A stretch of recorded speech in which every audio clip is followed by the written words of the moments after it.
Hi guys, we're the Bus Boys. My name is Forrest. I'm Kareem. My name's Irvin. I'm Pavan. And today we're going to go over the architectural diagram, the sequence diagram, implementation, and testing. Okay, I'm gonna go over our architectural design. So we decided to opt for pipe and filter pattern because, as you can see, our location data has to go through a lot of different components and has to be processed by a lot of different components. So pipe and filter provide the best support for this kind of implementation. So as you can see, the location data originates from the tracker.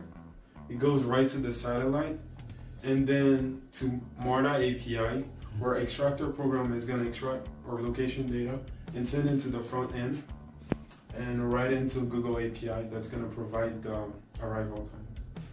If needed, if needed to save data for the user, for user purpose, if he picks a specific arrival time, we can actually use those same 4 components and go back to the database and save the arrival time, so that if the arrival time of their bus actually changes, we can update them through alerts.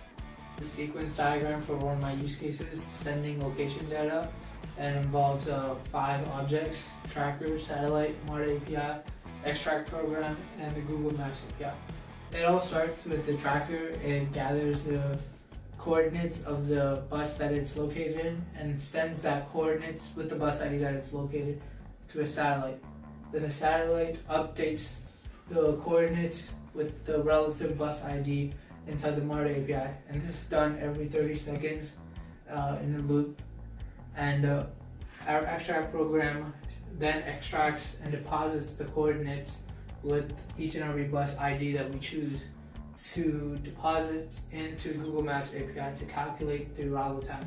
And this is done on command whenever we'd like to and whenever the user likes for us to calculate the arrival time.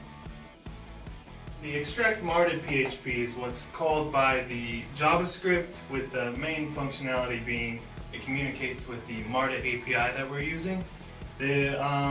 We break down the functionality. It's just going to check users' input from some entered form, and it's going to determine which API it's going to call from MARTA. There's 2. We can specify a route, or we can call all of them. Either way, we have a function that takes the URL for the API we decide on. It uses a curl operation in order to actually communicate with the MARTA API, and it encodes the response from the API into a JSON object and returns it to the JavaScript AJAX request. So I'm going to go over the add marker function. This simply creates a marker that is displayed on the map. So here we create the marker object, then we add these values, latitude, longitude, and assign it to the map. Then here, these 2 lines create the info window. This info con variable just gives the info window text and HTML elements so that it will actually display the information. And this is the container object for that data. Then this creates a listener that, just so when you click on a marker, it displays the info window. You'll probably have experience with this if you ever use Google Maps. And then this line pushes the marker created up here into an array so that we can clear or hide all the markers on the map if we want to. So 2 languages are used in our implementation, HTML and PHP. So we decided to use HTML unit and PHP unit to test both of those. One of the functions that was used in the HTML language was add marker element, as described over there.